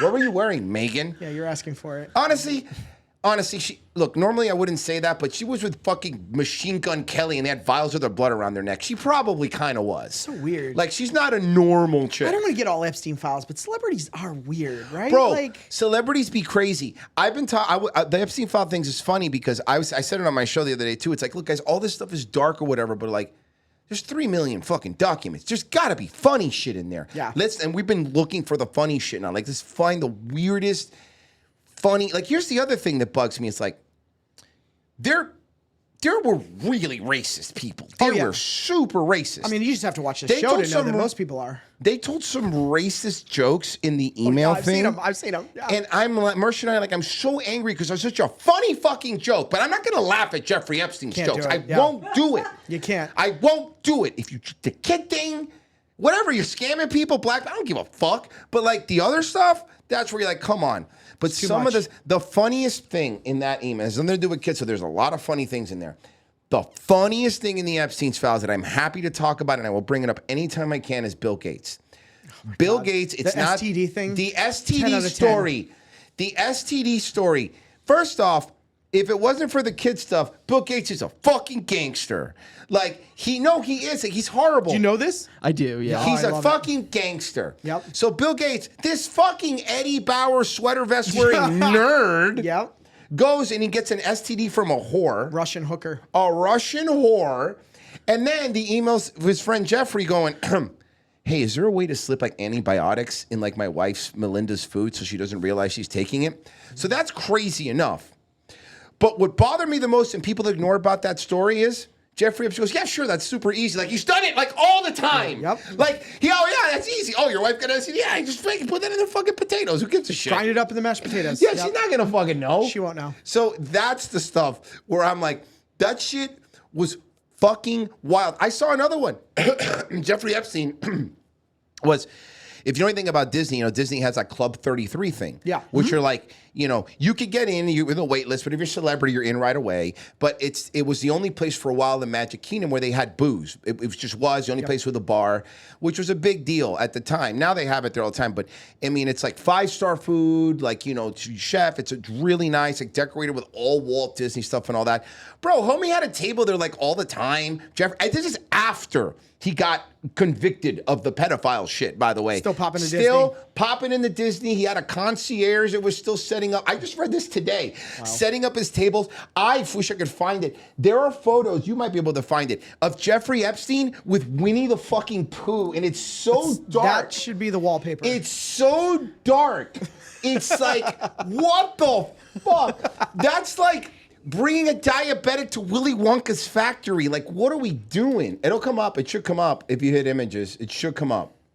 There it is. Right there. Boom. And with Piglet. And with Piglet. Not with Piglet. And with Piglet. I like the blurred out. At first, I thought that was him with Hillary Clinton. But then Winnie the Pooh, I thought that was him with the Prime Minister of China. But like, it's crazy. So that was him at a character breakfast too, which again goes to show you if you're someone with cash and you're at Disney, you don't do this shit. So this is shit that you're doing because you're just doing it. It's weird. It's weird. Like, again, you do the Club 33 stuff. You fucking stay at the suite at the Grand Floridian. You're not taking the monorail. You know what I mean? You're taking the VIP tour in the back. And when he was doing that shit like just because it was fun, you know? Yep. And the other thing about him is he was stupid. Like, the spelling, the mistakes. He was like, dude, that's the other thing that blew my, besides the fact that every part of my life has been controlled by Jeffrey Epstein for like 30 years. Besides that part, which is, what a shock. And now Trump's like, there's aliens. I'm like, I got a lot of stuff going on, man. Yeah, man, one at a time here. I could do one at a time. Listen, I can't believe I'm saying this. I love alien shit. I love that shit. But I'm like, you know what? Back burner. Let's go ahead and wait. We got 3 million documents and 3 million more that I want to come out. So we don't got to, listen, alien, let me tell you. If aliens come, I'll be like, look, hey, do me a favor, man. Read these files. You'll be like, oh, no, hey, I'll wait, dude. Yeah. The alien be like, I'll wait, man. Like, hey. You guys got some stuff going on. Let me tell you what. Listen, we're going to circle back around. We're going to hit Venus. We're going to go hit Venus, go on vacation. We'll come back. When you guys get like, this is like. Listen, Tupac and Elvis, they're having a party. We'll be back. This is dark. Like, we heard about this guy on our planet, just to let you know. Super fucking weird. Royce, I don't want to get political on our show, but you're here and stuff. Yeah. Here's the thing that's driving me nuts about the Epstein files. Sure. The hypocrisy of how every person now is like, okay, I'm in it, but most of that's all lies. Here's the thing that's, okay, find 5 friends that have been emailing themselves for 10 years. Why would they email self-lies? Why would you lie to your friend and then your friend wouldn't be like, hey, man, why would you say that? Yeah. That's a bull-faced lie. But then your friend emails you back lying also? That's not how life works. No one communicates that way. No, it's because no one thinks weird. Their emails are ever going to be printed out and put everywhere on the internet. It's the rawest truth. Everything that you send and say, I'm telling you now, you have to be prepared that it might be played in the court of law because nothing is private anymore. And that's not even political. That's just a fucking fact. That's why we do this show. Don't hide it. Just put it right out there. It doesn't matter. That's why Tom uses that for Brazilian nut term all the time. That's right. That's why we put that on me. We openly commit tax fraud. Openly. On this show. Openly. You know what? Just turn my mic off and slide out of this one. You know what, IRS? I dare you to audit this man. Wait a minute. Don't worry, Royce. They get me every year anyways. They got me too, brother. It's fun to explain myself, my money, to go, and then I have to, like a little child, to go, oh, actually, I spent it on this, like an asshole. Yeah. Oh, I like it. 4 o'clock in the morning. Here's my favorite thing. 4 o'clock in the morning, client servers are down. I got to get out of bed. I got to help because, short-staffed and do. What I love is I hear a knock at the door and I answer, and it's the IRS. They go, Mr. Marasek, you're tired. Go to bed. We'll take care of the client. We got it, buddy. You just go to sleep. We brought some extra experts in to help, and I just go back to bed, and the IRS agents just take care of my clients for me. They should do 40% of the work.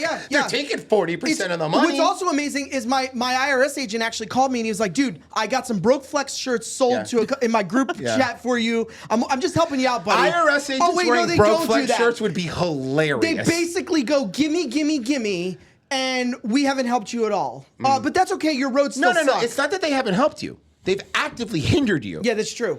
They gave me an ulcer. Hey, cool, I'm shitting blood. Thank you, IRS. When they fuck up and they owe you money, we'll give it to you maybe 4 years if we remember. One day we'll get around, But if you forget one day, compounded interest daily, jail, motherfucker. Yeah.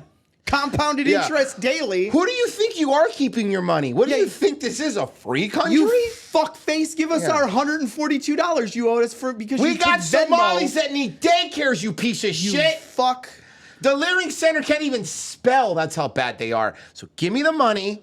No, but besides that, the IRS is cool. Fantastic. Yeah, I love just them. keep poking and prodding. I love them. I give them enough money. Go fuck yourself. Yep. The ATF too. You're next. Yeah. We have a funny ATF story. Oh, we have a great ATF story. We went to Kobe. If you're not familiar with Kobe, that's a hibachi grill restaurant. Not that basketball player. Nope. This one survived the mountains. So we went to Kobe, and I wore my Defund the ATF shirt. Based. Love it. there was a cop at the table that was mad. Hold on. Sorry, You're missing Tom. so many Wait, details. a police officer? No. It's worse than that. He's a. Well, yeah, it's Mike. I'm aware it's going to be worse than that. He's a retired police officer from like New York that's just still holding on to the badge. Oh, he's one of those guys. Okay. Also, at the Chinese Kobe Hibachi Grill restaurant, Asian, I'm sorry, I got to say that. He said, Really, you're going to make a scene in front of my onion volcano? do you know what he said to You're the going to cook? make a scene in front of my onion volcano. He threw a shrimp in my mouth. I'm trying to have a good time. Do you know what this cocksucker said to the chef? What? Hope you're not putting cat in there. Who says that at a hibachi grill? Not even a skip. Nothing. Just says it. And Right the whole out. table's like, ooh. And then he proceeds to look over and goes, what's that shirt say? And Mike says, Defund the ATF. And he goes, I said the worst fucking agency. He goes, well, why would you wear a shirt like that? Why would you do that? And Mike's like, because I believe it. I'm behind this. And then he leans back and pulls out his like crusty old badge, and he's like, former law enforcement. Mike's like, I don't fucking care. And I'm like, oh, I just want to see my volcano. Yeah. That's it. Choo-choo train. Yeah, choo-choo train. Ding, ding, the ding, heart. ding, The heart. It's ding. all Oh, about the the heart, heart, man. yeah. I'll give you. Heart. But you remind me of a story. I don't know if we ever told it on my show, but this happened to us, and we were at our bar that was right by our house that we go do karaoke because I have an angelic voice. And when we were it's a matter of fact, it's a matter of record. And ironically, I could do Voice CeeLo. of an angel. Yeah, no, it's true. They call me Royce, voice of an angel Lopez. And we were at our bar, and we were talking to the owner, really nice guy, like, you know, big fat dude from Philadelphia, fucking super cool dude. And he was talking to us, and he goes, yeah, you know, it was a dead night, and he was telling us about like people that come by, and he was like, you know, the worst police story he ever had. And he goes, yeah, you know, I'm sitting here at the bar, and there's a football game going on. So, you know, it's a bar where they were showing a game. And he said that these two people, it was like an older guy and a younger guy, turned out to be father and son. Not like a daddy twin kid situation. Like real biological. Like biological, okay. yeah, real. Yeah. So they're sitting there, and he said they started complaining because the people at the bar were like cheering at a game. Again, sports bar, there's games on. You're going to get cheers. And they go, can you be quieter, blah, blah, blah, like making a big scene. He's saying they're making a big scene, they're making a big scene. And then he's like, look, it's a game. They're going to make noise. Like, what do you want me to do? And then they reversed so much that the owner walked up. He goes, look, you know what? Here's your tab. Close out. Just leave. If apparently it's too loud for you, you should just leave. And they go, we're not going to fucking leave. And they're like, what? And he goes, New York. He goes, you know we're law enforcement? He goes, really? Where? He goes, yeah. And they pulled out their badges. This is not a joke. IDF. They were Israeli police officers. Holy shit. Okay. All right. Who were vacationing. Yep. Israeli Defense Force. But yep. you're gonna love this. Okay. You're gonna love how this ended. So they're like, and he goes, I don't give a fuck about that. He goes, no, you can't make a scene. He goes, well, you better call the police and we're not leaving. And they're like, okay. Thinking, because they were law enforcement, that they were just gonna be like, come on. Yeah, like camaraderie. Yeah. We got your back, brother. What actually happened is it's Polk County. Oh, Grady Judge came in and said, the thing about This Jews is... gets even better. Sorry, Tom. Tom's Jewish. We always have to be a little careful. Black police officer Oh, boy. shows up, and he walks in, and he says... And notoriously, Tom, your people don't get along with them. And, well... historically, you mean. Sorry. But, someone bought the ships. So when no, I'm just saying, I don't care. It's fine. Royce, tell him about the riches and the coins. Yeah, it's just, clip the coins. That's why we have riches. But anyway, when assholes, he does it to me Every time. So Black Cop shows up. Feeds him lines. Black Cop shows up, and he goes. These two guys go. We're Israeli police. Blah blah blah blah blah blah blah. And then the cop goes. He goes, I don't give a fuck. He goes, we're in America. They told you to leave. He goes, oh, they can't make me leave. He goes, the fuck they can't. You're going to leave now. And they walked outside and they talked. They got really mad and they go, you're going to leave or you're going to be arrested here. They ended up with their tails between, like, they ended up fucking leaving. Holy shit. But they just honestly thought, they also told them, it's like, they told the cop, he goes, he's being racist. He doesn't like us because we're Jewish. There's no way to tell these guys until they said they were there. Yeah. There's no way to tell. No way? No, because Israelis, it's true, can be they look more Middle Eastern. You know, they're not like going, oy vey, there's too much tuna. They're not doing that. You know, they're not like fucking doing that. They're going like, oh, you call this a sandwich? You're not doing that. No, you know? no. I don't like tuna. They're not. Yeah. It's too much. Also, it's Greenberg's. Yeah, Let's it's throw Greenberg's. back. We do Greenberg's, love not Greenberg's deli, Goldberg's. sorry. Greenberg's. Fuck that. I love wild. Jewish delis are the best. Oh, There's they are. no I love any deli that gives you like this much fucking meat. Hell yeah. Can I let's just go. listen? We're off the rails on this Yeah, one, that's fine. and I'm probably upsetting a lot of people. So I'm just gonna Why? upset Roz. maybe. We have a friend, Roz. I love him to death. Oh, I you're don't gonna know go if on it? Why?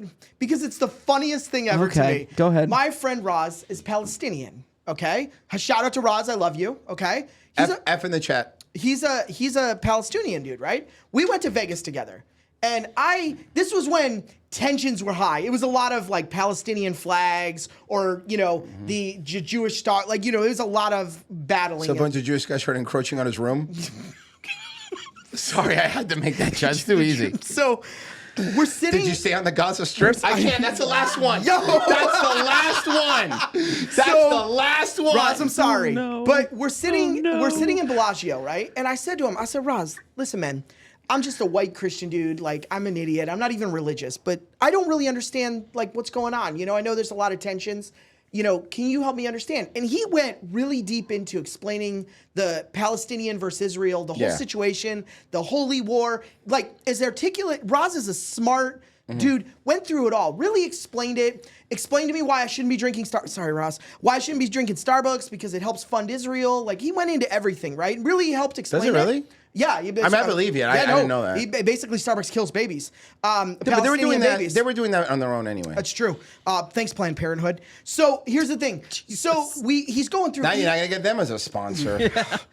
He's explaining it all. And Hey, do you need to go to a music festival? Planned Parenthood. We say it's about rape and incest, but it's about going to music festivals. It is. You got to. Yeah, we know. So he really kind of helped me understand everything and let me know about why why Palestinians have a problem with Israelites, or is that right? I think I'm saying it right. Israelis. I'm sorry, I don't know who the fuck's an Israelite. A black Israelites. You're thinking the black Israelites. That's right. Those people. Those maybe people Palestinians have a problem with them, but nonetheless, where I'm going with this is he explains all of this, and then he goes, "Hey man, you hungry for lunch?" And I was like, "Yeah." He's like, "I know a place at New York, that's great." And I was like, "What?" And he's like, Greenberg's Deli. That's amazing. And I can't drink Starbucks? It's so funny to me.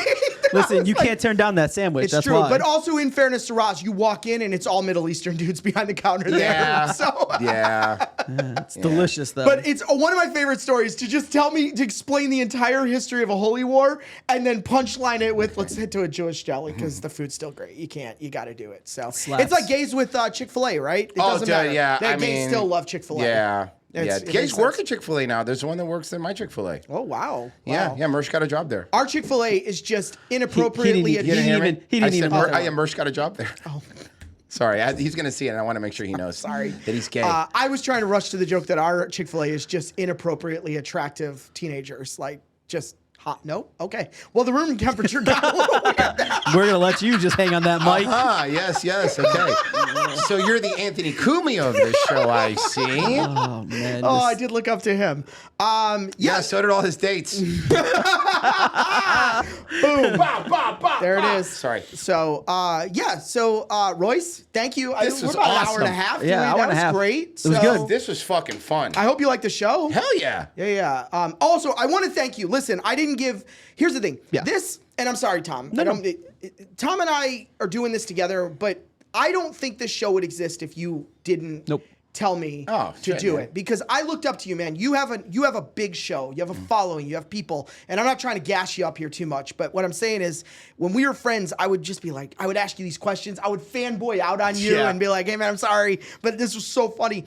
And then when I told you I always wanted to do a show, you're like, dude, you legit I did. should. I said do it, and now your fucking subscribers blew up. Like, dude, the numbers you have now. We're trying. For how but not just I did this, so this is not like me gassing you up. I know how long it takes to get to that many subscribers. When you start from nothing, because you're not in the algorithm, that's a big fucking deal. So I mean, again, like I don't help people. I guess No, you don't. That's what Marie tells us all the time. He helps no one. I do not help people unless like I really think they could do it, because I ain't gonna waste someone's time. I'm not gonna lie to someone if they suck and be like, yo, you should do it. You'll fucking kill. Unless it's funny, I guess. But The bit? the Yeah. bit. But my point is like, yeah, no, this is fucking great. Like, just even talking to you, it was like, oh, you tell your stories are hilarious. That's why I made you tell the fucking news anchor beef.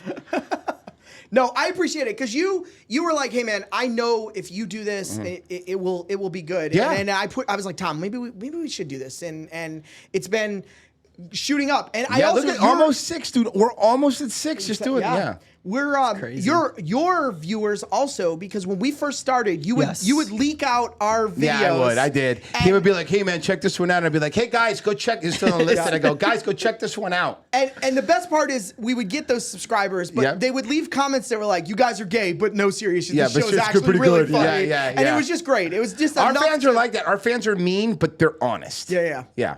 So I appreciate it immensely. Oh, dude, of course. All the advice you gave us, I would always come back to Tom and be like, hey, man, like, this is what Royce said we should try doing. And everything. Your short stuff is on point, by the way. The shorts are great. The shorts help. They really bring people in. Like, they're really good. So yeah, we, it's obviously a long journey ahead. You know, I think maybe you had told me we were having dinner. You're like, give it a year. Don't do anything. You know, don't pull the trigger on saying, well, we can't do it. No, give it a year. Stick with it. And stick with what I always say when you're starting, stick with your format for a year. Because a lot of the times people get like, oh, it's not working. I got to stick with what you're doing. Yeah. You'll be fine. If you're talented, it doesn't really matter. Like, it doesn't matter. And I think you guys are. I'm not blowing gas up here. I watched it. You could ask Marie. I watch her and I go, these guys are good. Like, I actually get engaged. The stories you tell are funny. So this show's going to do good. And I said, when you get on Rogan, just say hi. That's all I'm asking. We'll drop your name. Don't worry. We got you. Preach. Thank you again. I want to say Revenge of the Cis. DayWave also emerged. We'll say Nightwave too. We'll put all the things. Collab with all of them. I'll accept all of them. Just let's collab. Get everybody, all of our guys, go check them out. I want your guys to watch us and our guys to watch you. So it'll be So thank you so much. Sorry for the lighthearted racism. It was lighthearted. It's so fine. Just funny. It's just your uncle. It's your drunk uncle at Christmas. He's Yeah. just saying some things. Who cares? Or a Tom, do you have sober realist. any questions? No. I mean, I think you nailed everything. I mean, we talked in length, and I do appreciate as well as all the hype and sharing some of our stuff. And of course, man. Giving us honest feedback, because that's the big thing too. Is just trying to figure out I always try to do that too. Like you could tell you, I'd be like, I would change this, I would do that, because it's like I'd rather. I always tell people, like, when I started doing this, it was 2006 or 7. Like, you got to think, like, there was no podcasting equipment. We had to buy used band equipment and a FireWire to an old Mac that we would. Yeah, well, I'm back wild. there. He's in it. FireWire, you know what I mean, dude? And then only that, dude. And then also, the only way to podcast was, I'm going to upload that shit to iTunes, because there was no live streaming. There was none of that shit. So we're just recording this shit and we're uploading it. And there was when we started, there was nobody to look at as an example, because there was nobody. The only other podcast when we started, literally, that was the top iTunes, like Ricky Gervais was one of the first people doing a podcast. Yep. Rogan wasn't even doing one yet. He just started, maybe. So there was no one to do it. So, Adam Carolla. I've been doing it forever. But I always said, like, if I ever fucking make it, like, or even mildly, I'm gonna help people, because, like, people don't. If you don't know what you're doing, it's wild. Like, if you're not figuring out, like, you know, how to streamline stuff, sometimes people post too much stuff and it fucks you up in the algorithm and shit like that. So it's like, I don't know, man. I mean, I would rather have more people doing this kind of stuff and less fucking stupid kick streamers being retarded. That's true. And I want to say this. So the thing that's tough is when you start a new YouTube channel, they feed you all these videos that are like, this is going to help you grow.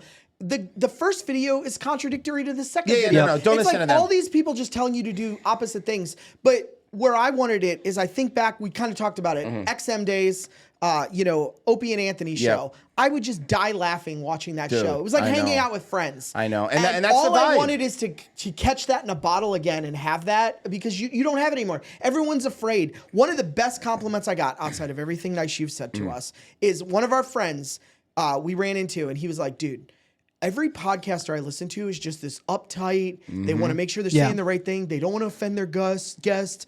He goes, dude, I watch your show because I don't know what you're going to say next, but I know it's going to be the wildest thing I've ever heard. And he's like, I love that part about it. He's like, it's just so refreshing to have somebody that's not worried about what the guest is going to think or if the show should even be good. No, he didn't say that. Well, you're also in a fucking good position where, like, I mean, you don't really have to worry that much. You could take time and really put it into the show, which is fucking awesome. Yeah. And also, you've been asking all the right questions, at least, what to do with the show. I mean, the layout looks good. The clips look good. So yeah.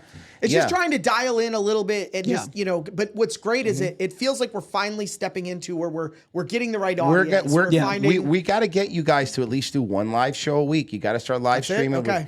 I understand you do 2 back to back, which is great, but like, it will make your numbers grow. You do a live stream, like you said. The one thing I noticed about these kind of shows and our shows and stuff like that is like, and especially if you watch DayWave or ROTC, any show like that, it's like, our fans feel like they're hanging out with us. They're hanging out with us, and some of the wildest bits we started was somebody donated something stupid, and then we're like, and then it helps. So I would say that would be the next step I'd recommend, man. Figure out how to do. I think you could do live. There's literally this whole episode could have been live. It would have been great. Like I'm just telling you. So maybe once. I'm not saying you have to do all of them. But maybe schedule one. Start doing a live one. And I would love. Then I don't have to edit. Yeah.